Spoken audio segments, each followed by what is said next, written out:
The following is a special presentation of Tony Kurre Radio.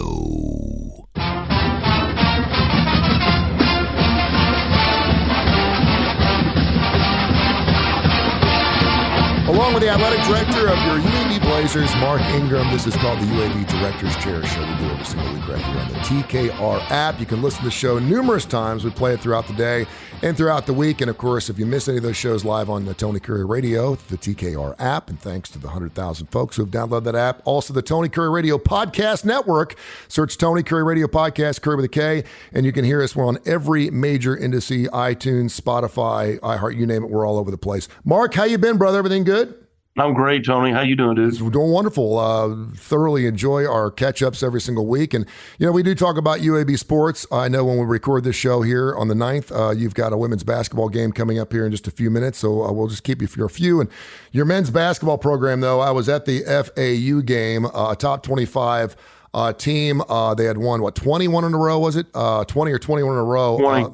20, the longest streak in college basketball this season. And the UAB Blazers get it. Just talk about what a huge win that was for the men's basketball team. Well, our men's team is probably the most talented in the league. And, you know, anybody that's come to watch us would I think, agree that they haven't gotten close to their potential yet. They just, you know, to use probably an overused term, they just don't gel, you know, and sometimes they do, and sometimes they don't. But when they do now, they're awesome. And they did against Florida Atlantic. And so they did it at the right time. But you can kind of see it during the game. There'll be moments where they look like they could beat the Lakers. Mm-hmm. And then there's other moments where they couldn't, you know, struggle against the single A team in high school. I mean, it's just sort of a back and forth. But when they get it right, man, they're really, really good.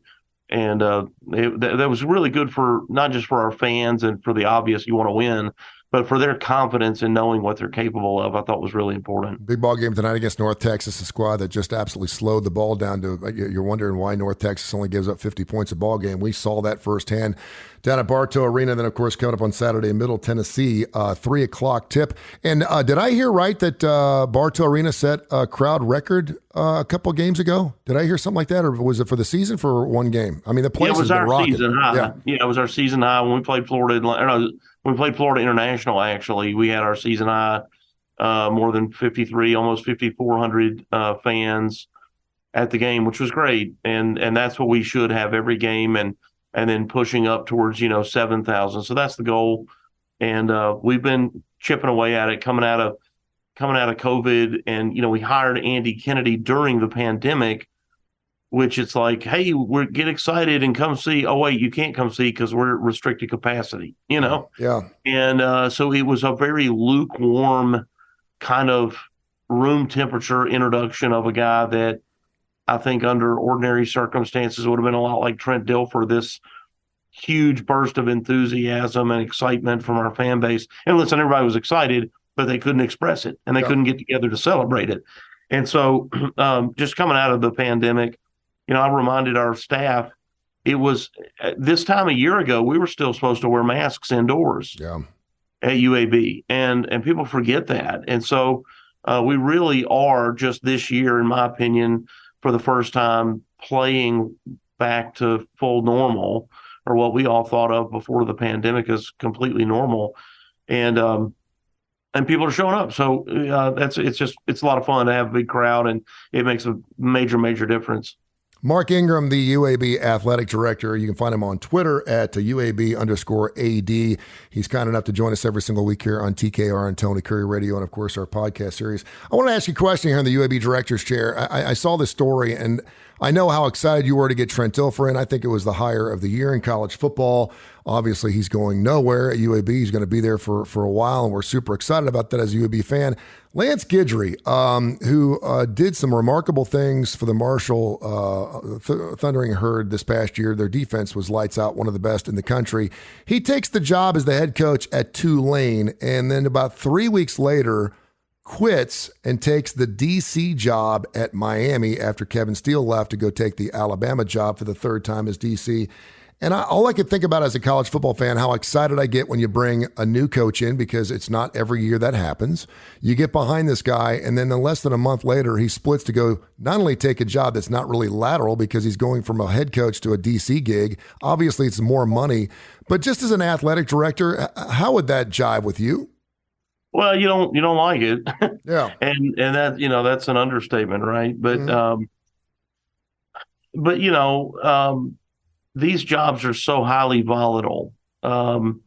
They are high risk, high reward. The criticism level is incredibly intense around the coaches and ADs and presidents about every little thing that isn't perfect and neatly neatly wrapped in a bow all the time. And so everybody's got to, in those moments of transition, they've got to look out for themselves. And you certainly, like I said, you don't like it. I remember something similar happened at Temple with Manny Diaz. He was the DC at Miami, went to Temple to be their head coach, and went right back to Miami to be their head coach within a matter of days or something. I don't remember how long. And it's going to leave a pretty awful taste in your mouth, whether you're a fan of Temple or the administrators of the AD at Temple. But on some level, you got to stop and say, hey, a person has to do what they think is best for them, and wish them well and move forward. But I don't envy being in that position. And listen, the other thing is with your assistant coaches, these transitions are happening at different times at each school. So if we hire somebody here to be our whatever position coach, and we're ahead of other hires, which we were, another person at another school may say, oh, you're the linebacker coach at UAB. I'd make you the DC here at our school.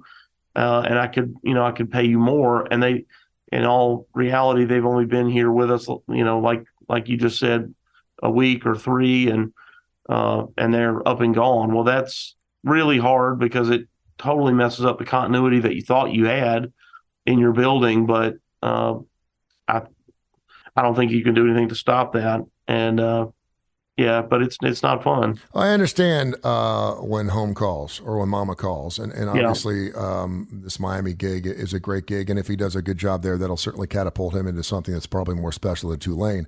And I've all been about, I'll analogize it with a woman. If I'm with a woman, she doesn't want to be with me and she wants to be with someone else, then I'm going to let her go. I mean, if you love something enough, you got to let it go, because I don't want someone to be with me if they don't want to be with me. Are those things that you talk about with coaches before they take jobs? Did Tulane know what they were getting with Lance Guidry and said, hey, listen, there's a situation. And we knew about the Miami DC gig opening up before he actually took that job at Tulane. And by the way, Tulane's owed $500,000 for that move. Is that something that you broach with potential coaches before you make hires?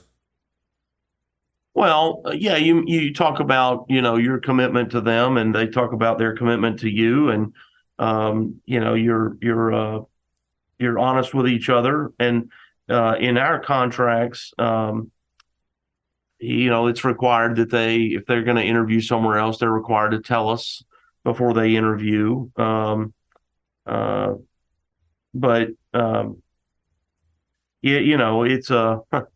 It's a bit like recruiting players. You've got, I can talk to your coach at a time that I can't talk to you. And, when people say that, their players are getting poached, how does that happen? Well, they're reaching out to them through other ways, other ways to get to that player. So it's the same thing with coaches. They're always recruiting another coach. They're always recruiting, trying to be better. And but we have those conversations about, hey, look, I'm going to make this sort of financial commitment to you. Tell me about what is your commitment to us, and that's what we're talking about mainly is time. And Guidry, just to clarify, Tony, Guidry didn't take the head coaching job at Tulane. My apologies. Yeah, he took the defensive coordinator job at Tulane, and Correct. then he took the DC job at Miami. So, had he taken the head coaching job, that would have been catastrophic. No, you're correct. You're absolutely correct there. And my apologies for getting that wrong, because I just thought it was really bizarre that you would take one job and then a month later be splitting to take another. But that kind of makes sense. Yeah, but look, we've had other schools try to come in and take our assistant coaches after right here this year. Yeah, at UAB, we've had we hired them. They've started here, and 2 weeks later, some other place has said, "Hey, look, before you get your too settled there, before you sign a lease at an apartment or before you buy a house, why don't you think about coming here instead? And we could pay you a little bit more and whatever." And we've been able to fend that off, but we're not immune to that either. Yeah. He's Mark Ingram, the athletic director for the UAB Blazers. Go to uabsports.com for all your ticket needs and any information going on in all the athletic departments there at UAB. And Mark, of course, appears here on the Tony Curry Radio Podcast Network, as well as TKR, and we do it every single week. It's one of our most listened to podcasts. I wanted to get into this, and we talked briefly just so people know before we actually do this show, because I don't want to be coming out of left field or anything. It's something that this is not my old man get off my lawn moment. I'm going to be coming up on 57 years of age, so I've kind of been around, and I've certainly dabbled in some gambling. I used to meet the guy behind the dumpster on Valley Avenue every Saturday morning. It's a little easier to do that now with the likes of FanDuel and DraftKings and everything else. Right. And it scares me, and I've had this conversation with my 18-year-old son, in that most young people do fantasy drafts and fantasy leagues. You don't see guys in their 50s in fantasy leagues. You just see some, but it's primarily a younger sport, if you will. And now all of a sudden you can gamble on anything because it's wide open. Not here in the state of Alabama, but I'm sure one day it will be. I brought this up because I went to ESPN.com this morning, and one of their swimming lanes is sports betting. They now have a sports betting page just dedicated to that. Hell, I remember coming this town, they didn't have the lines inside the Birmingham Post-Herald because it was considered immoralistic. It was something we couldn't put sports lines in there because that's gambling. We won't do that. Now it's available anywhere and everywhere. Do you talk to your student athletes? I know there are rules that you can't gamble on games, and I understand that, but do you talk to your youngsters about what's it mean to be part of, hey, we got March Madness coming up, man. Everyone's part of that. 1 in 5 adults in the United States will bet on the Super Bowl coming up this Sunday to a tune of about $20 million, which is twice what it was last year. Do you talk to your student athletes about that? Yes, and our staff. And, no matter what state you live in, it may be permissible in your state. It's not permissible by the NCAA. And we just had an all-staff meeting yesterday, which was everybody in the athletic department, which we do once a month. And our compliance person, Elizabeth Molan, she just started with us. She reminded everybody, hey, the Super Bowl's coming up this weekend. Even betting your friend or your neighbor, lunch on who's going to win the game is not permissible. And if a person wants to say, I think that's ridiculous. Well, there may be a lot of things in the world that are ridiculous, but that's what the rule is, and you can't do it. And we do that all the time. We're telling our student athletes and our coaches and our staff about the rules in general. And then at times, like you mentioned, March Madness, as that gets closer, we will send out reminders through text or an email. Hey, as a reminder, this is coming up. Don't find yourself in an office pool, even filling out a bracket, and somebody say that you suggest that you were gambling on the tournament, because it's not permissible, and it's one of the things that the NCAA does not take lightly.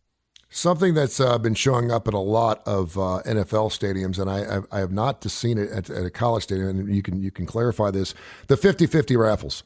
If you've never been a part of one, you buy a raffle ticket, half the money goes to a charity. Whoever gets the winning ticket gets the other half. Is that something permissible in college sports or no? Well, it is, because it has nothing to do with the contest. So it's not an NCAA issue. You can buy a raffle ticket. It's funny, when I was at Temple University prior to here, we did a 50-50 raffle at all of our games, and half the money went to the athletic department. Its version of what we call Blazer Boosters, our annual fund. The money went to our annual fund, and the other half went to the winner. And it's an incredibly dangerous thing. I hated it. It was something that we inherited. When I got there, I inherited that. And why do you say it was dangerous? We stopped. Well, how are you collecting the money? Yeah. one, and how are you promoting it? There are ways to do it electronically through apps and QR codes and that. And the professional sports teams that do it, it's very popular in professional sports. They're doing it all electronically. We were still doing it with cash. And so what they were doing at the time was the student athletes were wandering around they'd pick a sport and they'd say, the rowing team would wander around the parking lot during a football game and ask fans to buy a 50-50 raffle. And then they're paying $20 or whatever into the 50-50 raffle. And then so half the money would go to their sport directly. But now you got these student athletes handling all this cash. Yeah. There's an accounting problem here. There's just all sorts of things that can go wrong with that. And so just keeping up with it. Okay, Tony, Mr. Student Athlete Tony, we gave you 10 tickets to sell. You got to turn in the 5 tickets you didn't sell and the 5 stubs and the $100 because that's $20 a ticket.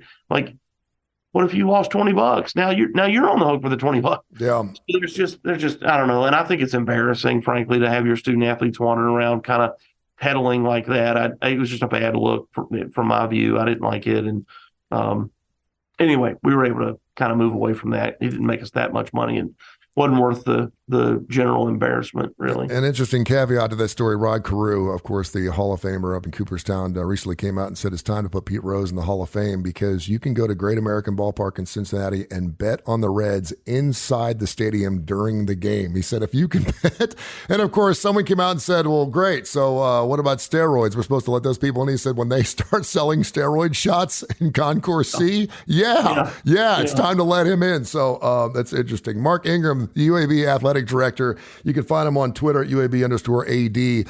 And he's been kind enough to join us every single week here on Tony Curre Radio. And wherever you get your podcasts, we're available everywhere. All right, there are 2 guys who have just announced they're going on tour for the last time. One's coming to town here on Father's Day. That's James Taylor. The other is the This Is It final tour for Kenny Loggins. If you could have a front row seats to either one of those shows, Kenny Loggins or James Taylor, one or the other, which one would it be? Why? James Taylor, no doubt. Really? James Taylor is going to walk out on that stage. He's going to sit on a bar stool, and he's going to go straight at you for 2 hours, and it's going to be terrific. I've never seen Kenny Loggins, but James Taylor is the real deal, man. There's no synthesizer there. He's going to walk out and give you 100% and then he's just going to get up and walk off. Yeah. He's a great storyteller and a great songwriter and a beautiful guitar player, and that'll be a terrific show. No doubt. And I kind of wish it wasn't on Father's Day because I want to be with my kids, but I may have to. Take your kids with you. Yeah, you know what? What a great gift for them to give you. It would be, but I just don't. I know my 3 kids would not be. Maybe my 15-year-old would be into it a little bit. My 10 and my 18-year-old, I'm not so sure. I'll tell you a quick story. I was working a bar at the Sheraton downtown near the Legacy Arena. And I had heard that Kenny Loggins was staying in that hotel the night I was down there, and I actually saw him in the veranda area where he walked in the front door, and there was a rumor going around that he was going to shoot his new video from the rooftop of the Sheraton Hotel. This is 1990, 1991, something like that. The Convictions of the Heart was his album at the time. And so they were like, do you want to go up there for the video? And I said, well, absolutely. And so I'm trying to lay lines out, talk to friends, this, that, and the other, and we make it to the roof. And of course, there was no video being shot, and I got locked up on the roof of the Sheraton Hotel until the next morning. So there you have it. Don't ever. That's like the movie The Hangover. You got locked up on the roof. And there was no bed, there was no mattress up there too. So, hey, Mark, great stuff, man. Best of luck with the UAB basketball program. I know we're getting down to Selection Sunday coming up soon, and it looks like UAB is going to have to run the table and get after it in Conference USA. They certainly have the manpower to get that done. You can do it. So happy that Jelly's back in the lineup and playing like he is. He just adds a different dimension to that basketball team. But I appreciate you, and we'll catch up next week. All right, pal. Thanks so much, Tony. This has been a special presentation of Tony Curre Radio.